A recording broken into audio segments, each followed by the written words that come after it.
this all out. Do you remember how we met? So I was going to bring it up when you talked about the smart car. I believe it was something affiliated with a small car doing outdoor work that was noticed on the road. If that's right. Yep. Okay. That's along the right. line. Yeah. Okay, cool. I was driving, I think it was Airline Highway. I was driving Airline Highway. Yeah. Probably in my lawn care van, cutting grass or whatnot. And I saw you driving in a black two-door Honda Civic, correct me if I'm wrong, pulling a small, maybe 8-foot trailer with a little push mower on it, maybe even smaller than that. I wish I could do an 8-foot. That would be nice. Yeah, maybe a 4 4 by 6 foot trailer, single lawnmower. axle. I'm like, look at this guy. Like, again, just do it. Like, let's just do things. Like, you don't have to wait until you can afford a big truck, big trailer, big lawnmower. Like, use this Honda Civic, to pull a push mower and get out there and get to work. And I was like, as soon as I saw that, I'm like, I respect that guy for, that was me. Like making things work and just getting started. I think the only reason you were able to contact, I had my little door magnet on it. And you might have there's Hello Magna side. Look me up on Facebook. Looked you up, contacted you there. I think I pulled you over. I'm pretty sure I still have that picture. I took a picture of you. It was a picture I got on Facebook or something like that. I think it was you from Facebook. So I got to look at your info before I responded. Gotcha. I was like, oh, he's I saw your business on your magnet and out to you. That's cool. I respect the hustle. Yeah, you did say that. I'd like to figure out what that date was. We'll find that picture date. But it's so cool that we're still connected after all these years. There's a lot that's grown and your business has grown. Yeah. Here we are today. You never know when driving down Allen Highway, you might meet somebody that becomes a friend and business connection. That's true.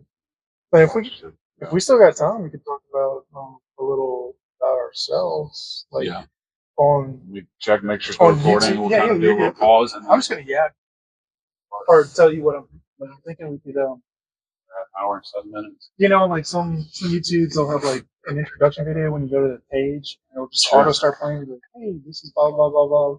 Who we are. Yeah, we can do each an introduction, a couple minutes, or flip it out, or include it in this. Yeah, I mean, we can even just continue like we are now, and I could just piggyback on what you're saying about how you found me, and say that at that time when we first met, I was on airline. I don't know why I remember this. I was even in the median turning left. And I remember the picture showing me having my trailer. I don't remember if my pressure washer was in the trailer or in the front passenger, but it would ride shotgun with me a lot. And in the back is where I would put all the tools and then carry all the limbs and stuff like that. But anyway, before I had the setup like that, I was going to, I guess it was before school too. I was working in the plants for a local contractor. While I was doing that, I kept getting put back in my tools and also like being brought in the office. So I would go back and forth. I had a degree in industrial technology. The equivalent in LSU is construction management. So I was familiar with like how to manage schedulings, how to like allocate hours and job man hours towards which line item they needed to go underneath, which is like, oh, we're pulling this amount of conduit for this run. It's budget 30 hours. Today we did 10 hours. Look at the foreman sheet, sign it off, allocate it to that, and then report the whole Excel sheet like twice a week to internal in the company, and then once a week to external to the client. We go to the once a week. So I was able to like do all this cool stuff that I actually kind of enjoy doing. I like tracking numbers and all that stuff. I mean, I do it every day in my business, but they would go down and work for them. And when they did that, they would send me in the field of my tools. And I did not like that. That was the part where I don't mind doing it in my business because I feel like I'm promoting my business or like growing my business in that way. So I get a direct return on the amount of effort I put out. But in the field for someone else kind of feels a little different where you're like, oh, I get $12 an hour. Doesn't matter how hard I work. Then I'm not incentivized to work harder or less harder or what have you. So anyway, when I would go on my tools the first time, I endured it, felt what it was like, looking forward towards the future of going back to the office. Finally put me back in the office 6 months later. And I think I was in office for like 3 months. At the end of that session, they were like, okay, well, we got to put you back. I was like, man, I've been with y'all for like 2 years already. Y'all are one of the biggest contractors in the area. I don't understand like what's going on. And I was like, look, how about I just switch to dropping down as an intern? And I work in the office with interns.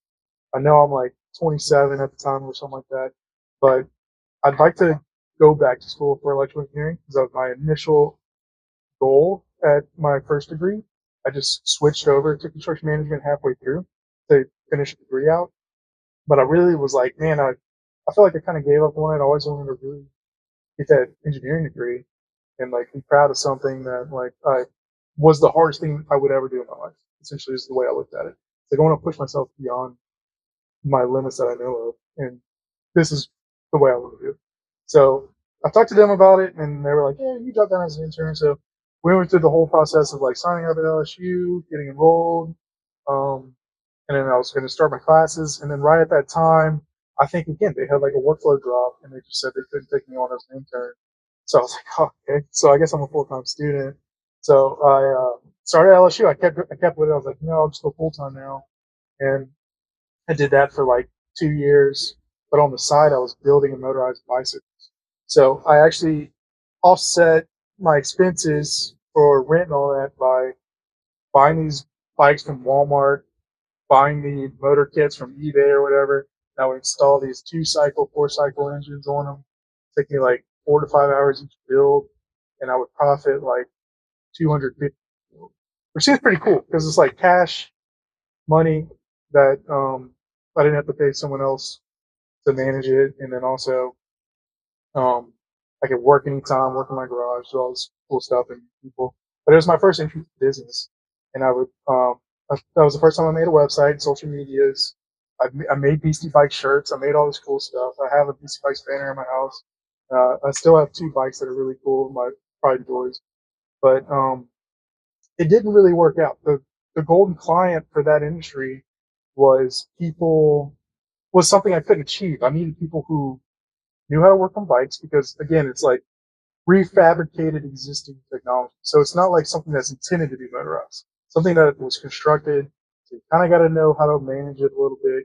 You'll have to do maintenance. You'll have to look at certain things over time from vibrations.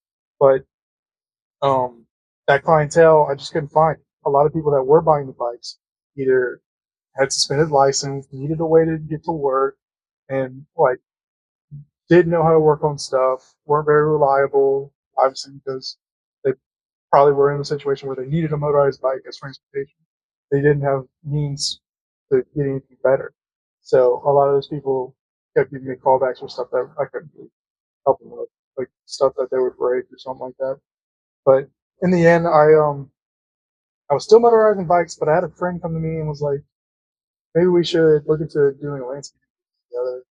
We could, I didn't know anything about landscaping. I just cut grass with my brother a few times, helping him out for his company, but that didn't go anywhere either. And we started doing a few jobs together, but we had a growth issue where I was trying to scale, I think, a little too fast, and and the partnership ended up just not working out for that reason.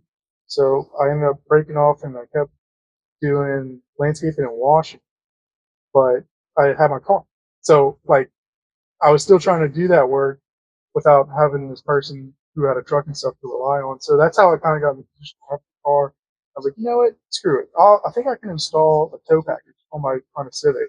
So I did a tow hitch. I did a brake light cable that went through my trunk lid gap, and I would use that to terminate to the. So I had brake lights and everything. The surface cleaner and the pressure washer was all my dad's. I would use his stuff. It would either ride shotgun with me or in the trailer. If we had a lot of debris, it would ride up front.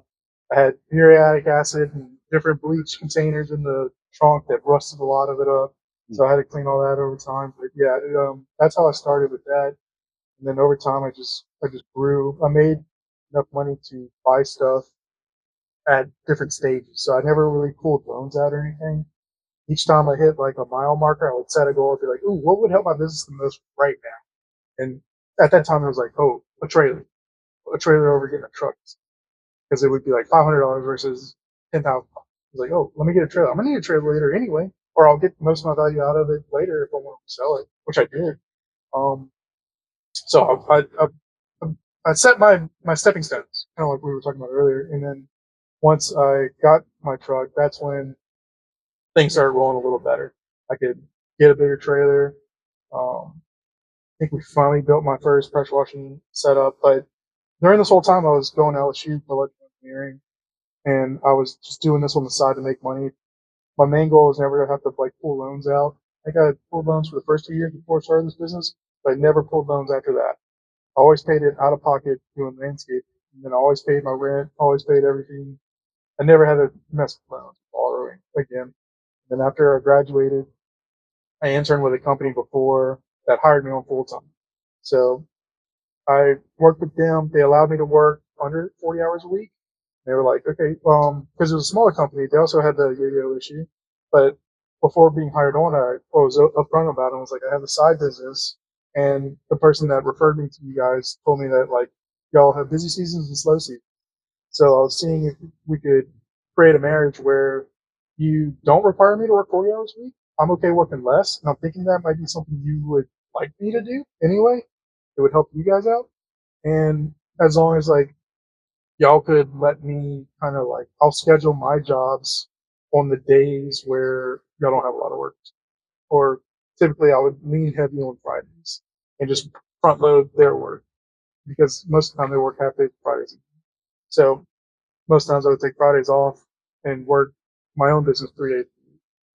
It got to the point later on where um, I was making time and a half or double the amount I was making during the week for the other company just in 3 days on the weekend after like everything's paid profit wise. So man, it's I can't give up either one. It felt like at that time. And then we had our first daughter. Can't work 7 days a week, 12 hours a day or whatever because like during the week when I work for them, I obviously like do quotes and stuff. So I was working after hours on the days I was working for engineering. But anyway, we got to that point where something had to give, and that's when I was like, okay, I'll for the first time in my life go full time on my business because at that point it was like 7 years. I was doing curbside for 3 years while I was in school at least, and then another 3 years after I graduated. So I think right into that seventh year, right after 6 completed years, is when I made the transfer because I was always having to schedule curbside around other stuff. And I always felt like curbside was second, but it was giving me the most value. It was like respecting me more than I respected it. So at that point, I was like, let me just go all in and really do something I'm really excited So you about. quit your engineering job, some landscaping. And I How don't hard was that use decision? that was that was if I had to make that decision within the first year of graduating, it would have been really hard. I would have felt really bad. And I think my wife did too. She was like, man, you went back to school, sacrificed so much to go do this. But at the same time, it was also putting me in an environment where I had to learn how to make money on the side. So it put me in an environment where I developed personally. It was the perfect catalyst for something like that to pop up. So I discovered curbside in that atmosphere. Um, but yeah, it was not that hard of a decision after 2 years of engineering because I got to really know what engineering was like. And I think there's stuff I like that I would go back and do, but it was such a load on the mind. Like it's definitely a different fatigue than physical because like when you go home, you're like mentally drained. Like I can go pick weeds, but man, if I have to look at something I need to quote, I'm gonna put it off forever. Like I don't want to push myself to do that thinking stuff. So at that time, I really sat down and crunched the numbers before I left to make sure it made sense. And once all the numbers made sense, I was like, okay, yeah, I am making like double what I'm doing in engineering with half the amount of time, or the half amount of days of time. So I was like, man, if I went full time, even if I maintained, it would be insane. If I if I did 1.5 times what I'm doing now, I would be equivalent to doing both jobs, and probably even having more time off. So I was like, let me present this to the wife. I showed her. We went back for like 2 months. I was like, this is my record for the last 2 months of what I'm making each week. This is how it compares to my salary job. She was like, it makes sense. So I got her on team curbside, and then I went full time. I think it's about a year and a half. I feel like. It was in February or April, year close to 2 years ago. If we hit April this year, it'll be 2 years ago. Um, and ever since then, it's been awesome. I've been super flexible, been able to be home at certain times with family because now we have 2 daughters. But yeah, I don't technically not employed or don't necessarily need either one of my degrees now. I feel like I do utilize them a little bit. Do landscape lighting, have to know my ohms and resistance and all this stuff. Obviously, it's overqualified or over educated for what I need to know, but I guess I use that a little bit. And then the construction management side, that helped me out with scheduling, maintenance, or scheduling, maintaining budget hours for certain stuff, and knowing my profit margins. That was pretty significant to learn in that degree. But again, it's like you don't need them. You'll learn that in the School of Hard Knocks, but it's nice having the cool foundation for it.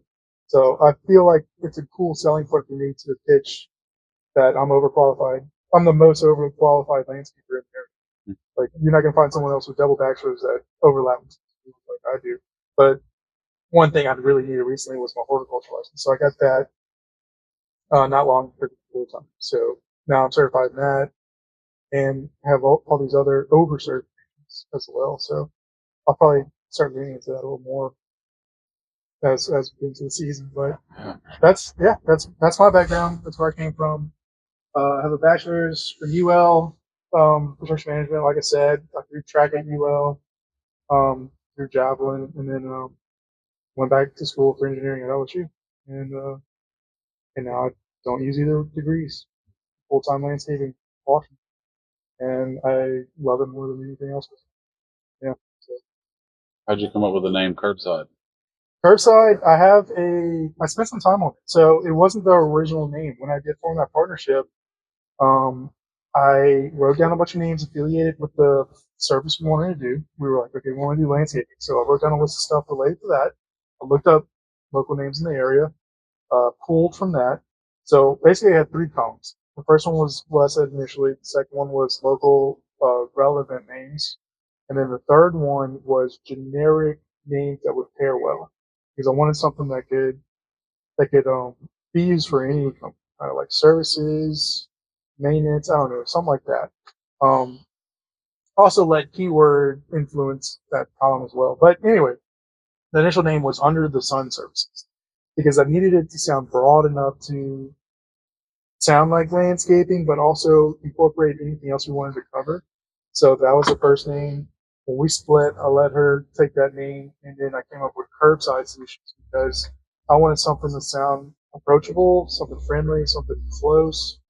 And I like the word solutions a lot. I was thinking about working on that with anything, but Curbside just clicked whenever I put it together.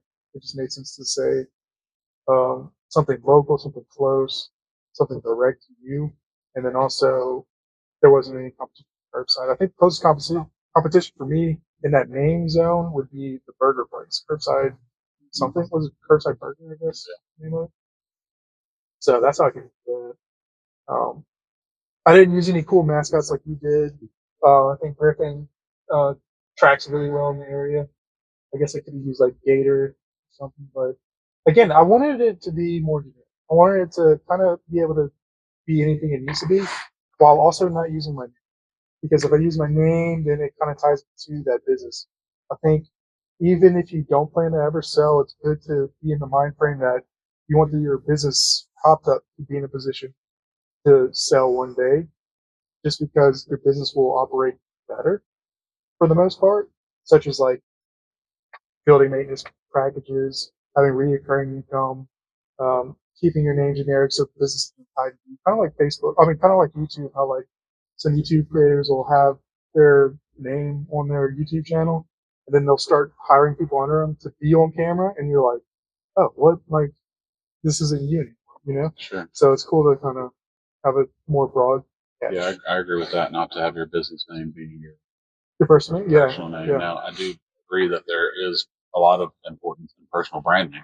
Your name Yeah. is still very important.